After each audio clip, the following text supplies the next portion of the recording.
120 kilo या 100 kilo से कम का कोई व्यक्ति नहीं था और किसी का भी पेट फूला नहीं था। सारे के सारे एक जैसे हट्टे कट्टे एकदम अच्छे शरीर के। और कोई भी व्यक्ति, एक सबसे अच्छी खासियत वहां, कोई भी व्यक्ति बीड़ी भी नहीं पीता था। कोई भी व्यक्ति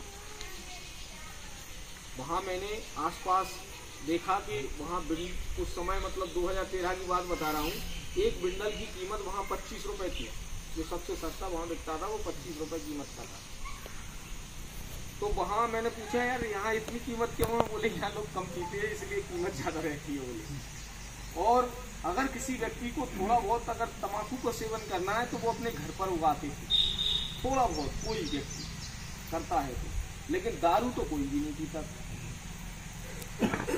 जब उनके विषय में मैंने जाना तो मैंने कहा, यार हम कौन सी गंदगी में जीवन यापन कर रहे हैं। और स्वामी जी के बारे में सर्वप्रथम मैंने नागपुर में ही सुना था, और जब स्वामी जी के बारे में विस्तार से मैंने सुना तो उस दिन ऐसा गहरा प्रभाव पड़ा। और उसी दिन मैंने स्वामी जी से निवेदन किया कि अगर आप में वाकई में शक्ति है तो जैसे दुष्ट दुराचारियों की मेरी संगत है, गलत लोगों की संगत है, कुछ नशे की आदतें भी हैं, अगर ये सब जब तक नहीं छूट जाएंगी तब तक मैं लोधी समाज में जाने का भागी नहीं रहूंगा। अगर मैं स्वयं इन सब चीजों को करता हूँ, झूठ बोलता हूँ, गलत बात लोगों के बीच में करता हूँ, लोगों को मूर्ख बनाता हूँ, और अगर ये सब चीजें मेरे अंदर रहेंगी तो मुझे समाज में जाने का कोई अधिकार नहीं है।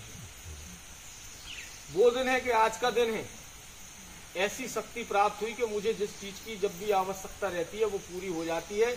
और लोग कहते हैं कि हमसे नशा नहीं छूटता, ये नहीं होता, वो नहीं होता।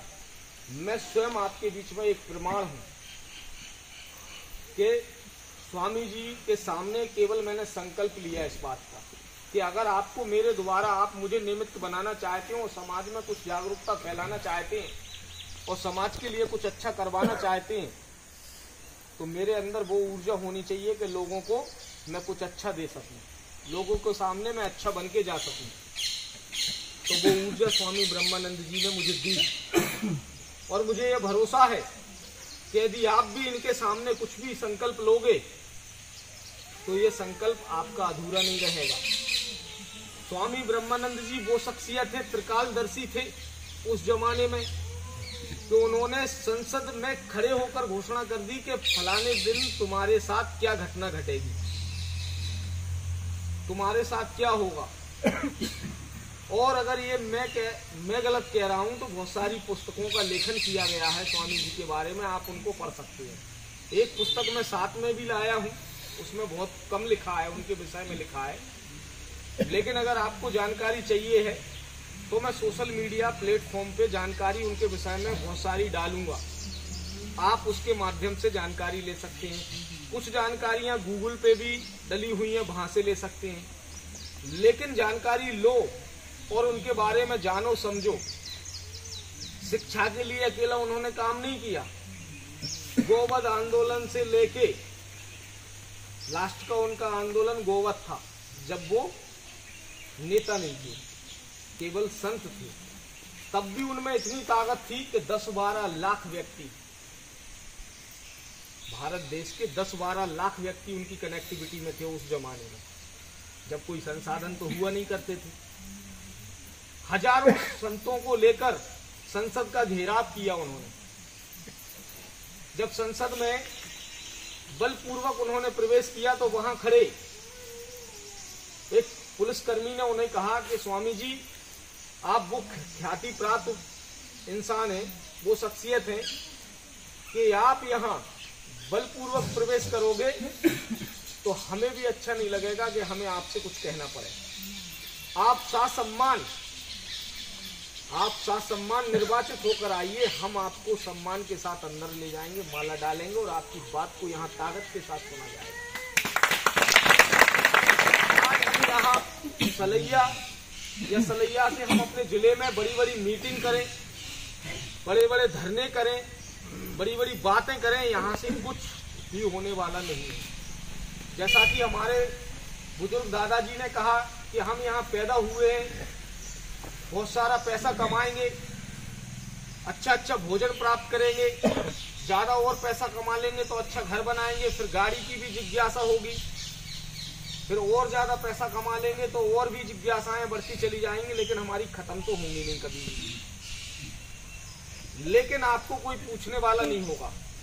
स्वामी ब्रह्मानंद जी महाराज के पिता माता दीन जी के पास 190 बीघा जमीन थी उस जमाने में।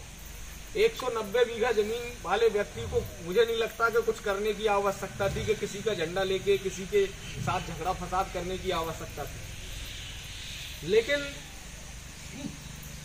कुछ कुछ इंसानों के अंदर जन्म से ही वो शक्तियां प्राप्त होती हैं,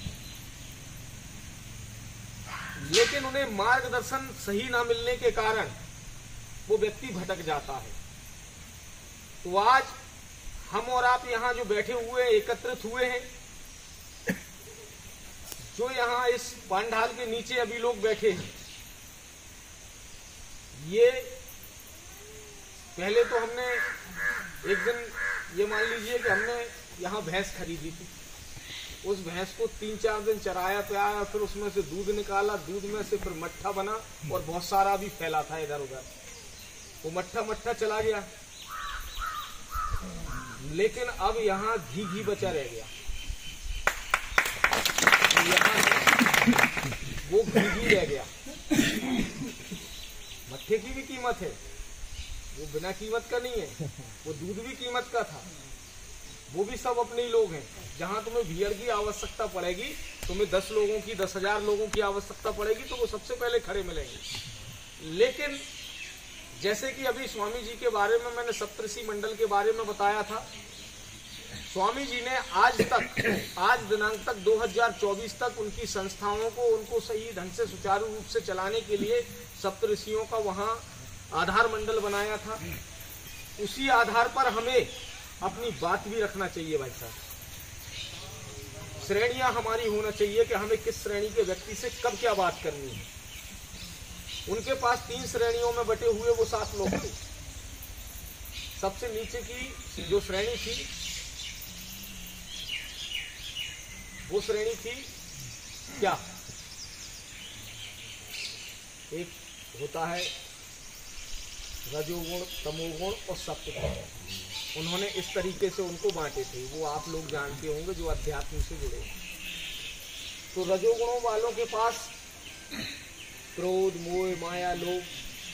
तमोगुण के पास ऐसी अन्य कुछ व्यवस्थाएं रहती हैं, लेकिन लोग अच्छे होते हैं, दोनों लोग अच्छे होते हैं। ऐसे ही वो जो लोग भी आए थे, उनमें से 2 पार्टियां हमें चली गई।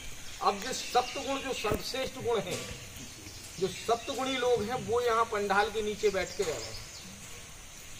तो वो जब वो मार्गदर्शन लेते थे किसी भी कार्य को करने से पहले, तो वो पहले रजोगुण वाले को पूछते थे, फिर तमोगुण वाले को पूछते थे। दोनों का निष्कर्ष निकाल के, और अलग अलग मिलते थे सबसे पहले, एक पार्टी से फिर दूसरी पार्टी से, और फिर वो 2 लोग थे जो सप्तगुण में थे, उनके पास उन 5 लोगों का मंथन करने के लिए बैठते थे।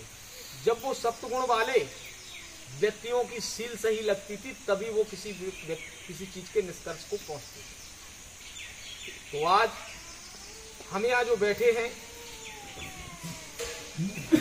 कुछ योग्यता हमने हासिल की है, कुछ महारत हमने हासिल की है। ऐसा नहीं है कि हम ही लोग यहाँ 3 लोग हम आगे बैठे हैं तो 3 लोग ही जानकार हैं।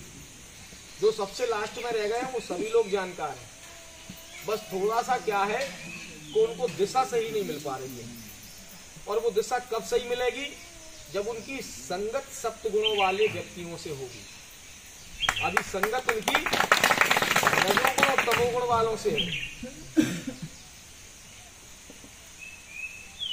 अब उन्हें आप लोगों को संगत की आवश्यकता है सप्तगुणियों के साथ बैठने, और जब सप्तगुणियों के साथ आप बैठोगे तो आपके अंदर भी अपने आप एक आपके आसपास एक चक्र चलेगा, एक आभा मंडल बनेगा कि आपके साथ चलने वाले व्यक्ति वही होंगे जो बिल्कुल साफ सुथरे और अच्छे इंसान होंगे। आज मैं ये दावे के साथ कह सकता हूं कि मेरे साथ लगभग 1 माह अगर जितने भी व्यक्ति संपर्क में आते हैं, तो उनमें से 50% नशा करने वाले नहीं रहते हैं। क्यों नहीं रहते हैं? क्योंकि वो मुझसे कोसों दूर हैं, और अगर वो करते भी होंगे तो अकेले में करते रहते होंगे। और लेकिन मैं भी चाहता हूं कि वो भी मेरे संपर्क में आए तो कुछ ज्ञान अर्जित उन्हें भी हो और वो लोग भी नशे से कोसों दूर हो जाए। नशा हमें करना है, मैं ये नहीं कहता नशा मतलब